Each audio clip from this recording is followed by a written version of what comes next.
Gracias, amable auditorio.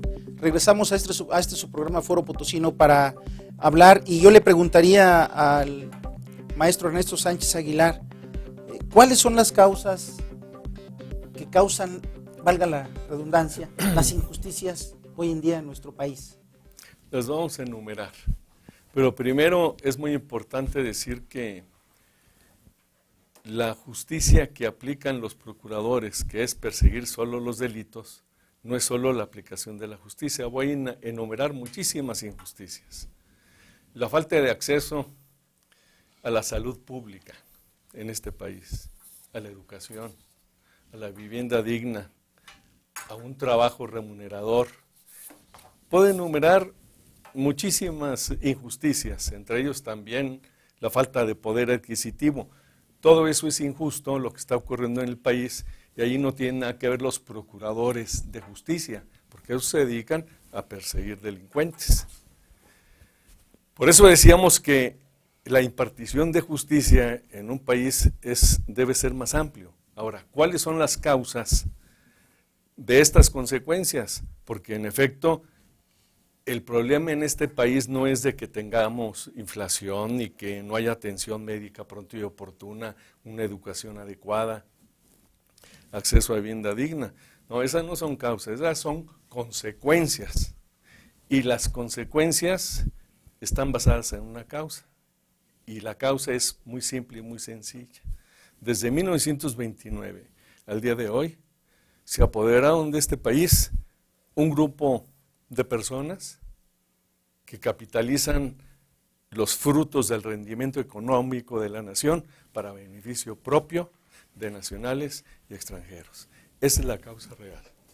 Yo disiento aquí a lo mejor un poco con el maestro Ernesto, en el sentido de que efectivamente pudiera haber más causas, porque es multifactorial la parte de la injusticia.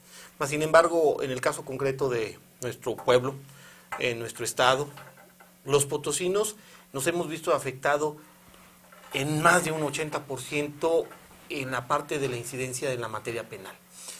Porque si bien es cierto que tenemos injusticias en materia laboral, porque tan injusto es que en materia laboral a un patrón, un trabajador, lo demande cuando lo encontró robando, y todavía sería en un sentido de injusticia, mas sin embargo, en un aspecto legal, la Ley Federal del Trabajo tutela los derechos del trabajador y estaría obligado el patrón a cubrirle sus prestaciones de ley, bueno, también, con independencia de... Pero también está el caso al revés, donde el patrón le roba al trabajador.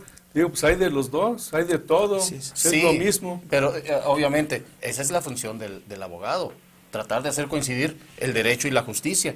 Acuérdense que siempre hay dos verdades, la verdad real y la verdad legal. En eso está correcto, pero ahora que me explique por qué la falta de poder adquisitivo de los mexicanos. A ver, que me expliquen por qué no hay empleo, por qué la tasa de desempleo tan brutal, por qué los contratos jugosos de Pemex, Comisión Federal de Electricidad, no se dan a los mexicanos y se dan a los extranjeros. ¿Qué tiene eso ahí? ¿Qué tiene que ver el procurador de justicia en tal o cual lado? ¿Cuál es la causa de que estos se den a los extranjeros y no a los mexicanos? Pues es muy sencilla. Yo creo que en ese sentido estaríamos hablando de aspectos de carácter económico, y la parte de carácter económico tiene mucha influencia sobre las connotaciones de justicia o de injusticia.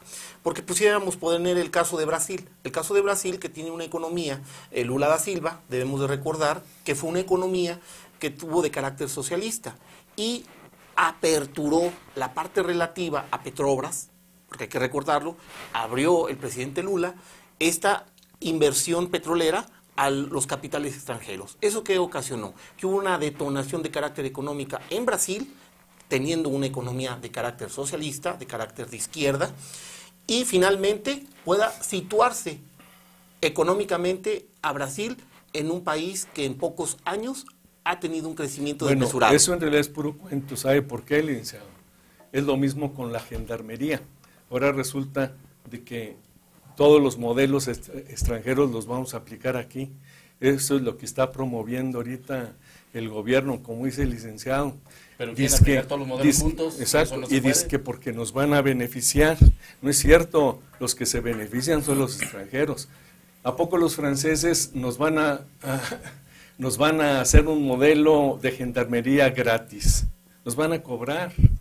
¿A poco los brasileños o los gringos o los españoles o los británicos van a venir gratis aquí dizque a explotar nuestras riquezas?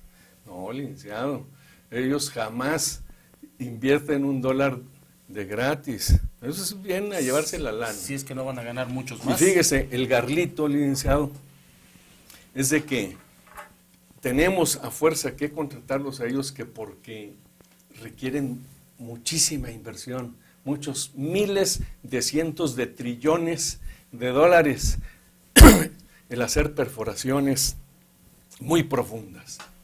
Bueno, si se requieren muchos miles de trillones de millones de dólares, pues nosotros los tenemos. Tan los tenemos que estamos rescatando a Europa, licenciado. Estamos rescatando a los gringos. En vez de aumentar nuestras cuotas al Fondo Monetario y al Banco Mundial para mantener a los, pues yo diría a los vagos que andan por allá, porque a las economías que están ahora en crisis. Porque francamente tronaron y que los rescate pues allá. Yo creo que tenemos con el cambio de gobierno dos tipos de modelo de conducta económica, porque la política o el criterio económico que va a manejar este gobierno es distinto al pensamiento que se tenía de hace 12 años cuando inició Vicente Fox. Posteriormente un cambio, un rompimiento, una fractura incluso entre los integrantes del Partido de Acción Nacional en la forma y en la dirección de la conducción de un país, porque hay una fractura entre la figura política de Vicente Fox y Calderón. Ahora también eso tampoco es un cierto, cambio, licenciado. Son los porque finalmente no, son los mismos intereses, PRI, PAN, es exactamente lo mismo, licenciado. Son las mismas. Y además son los mismos grupos. Los mismos grupos defienden los mismos intereses, licenciado. O sea, eso es igual. Sí, pero aquí es cuestión, efectivamente, una cuestión económica, como lo mencionan muy, muy atinadamente. Es una cuestión económica y es una cuestión cultural. ¿Por qué? Porque la gente tiene que comer, así, simple y sencillamente, tiene que comer. Y tiene que tener acceso a sus satisfactores.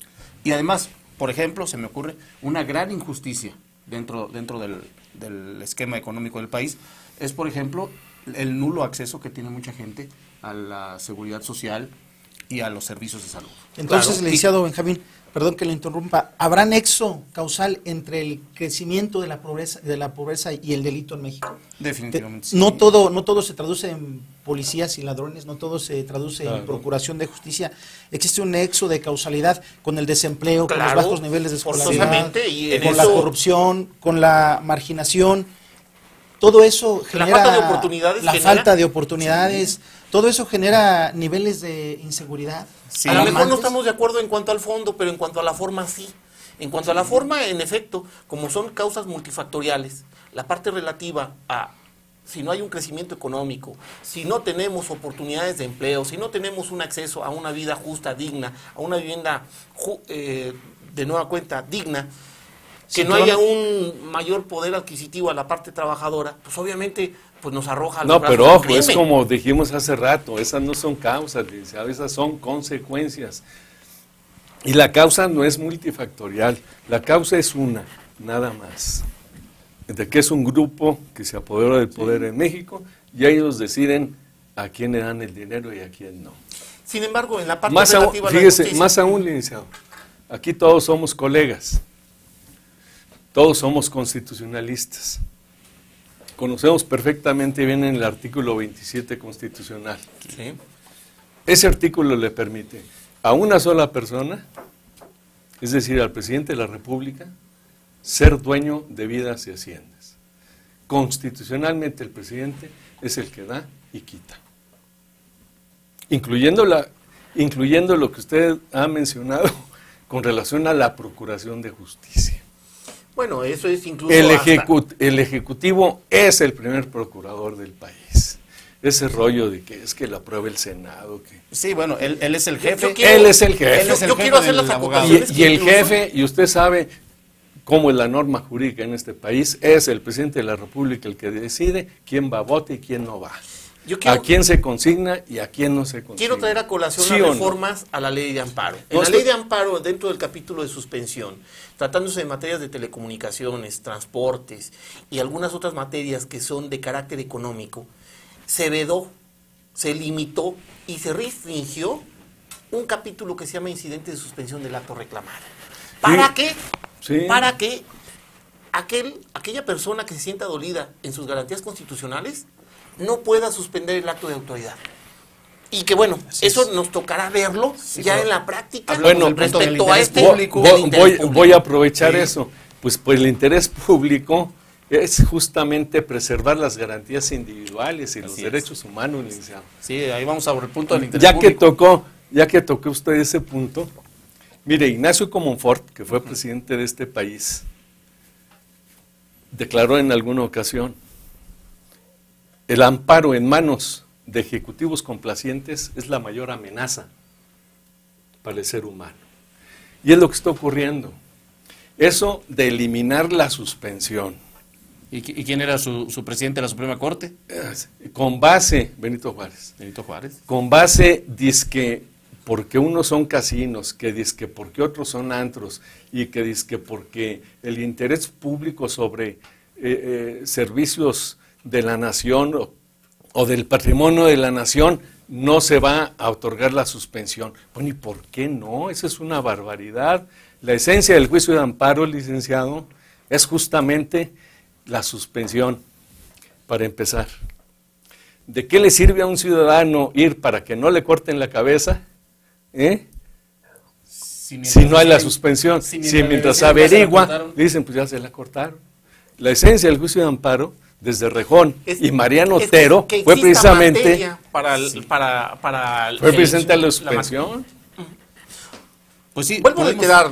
O sea, en pocas palabras, es otra gran injusticia. Bueno, podemos estar o no estar de quitar acuerdo, la suspensión. pero se supone que aquí lo que se busca es el interés público. ¿Ah? Sí. Claro. Es que es correcto la parte del interés general, el interés público que debe prevalecer sobre el interés particular, y debemos de ver desde puntos de vista. Mas, sin embargo, bueno, los constitucionalistas o aquellas personas que adicionalmente tengan un especial interés por la materia de la ley de amparo, pues sí ven un retroceso en la materia de que en ciertas materias, en ciertos rubros, se restrinja el aspecto de la suspensión del acto reclamado. Y en otras incluso va más adelante, ya no va a haber amparos para efectos, van a resolver. ¿Cuántas veces nos ha tocado en distintos asuntos? Por supuesto. Que finalmente ya la autoridad tiene vamos a la dictadura total, mi amigo. Si nos permite, licenciado Sánchez Aguilar, vamos a un corte y regresamos con este interesante tema para continuar analizando la problemática.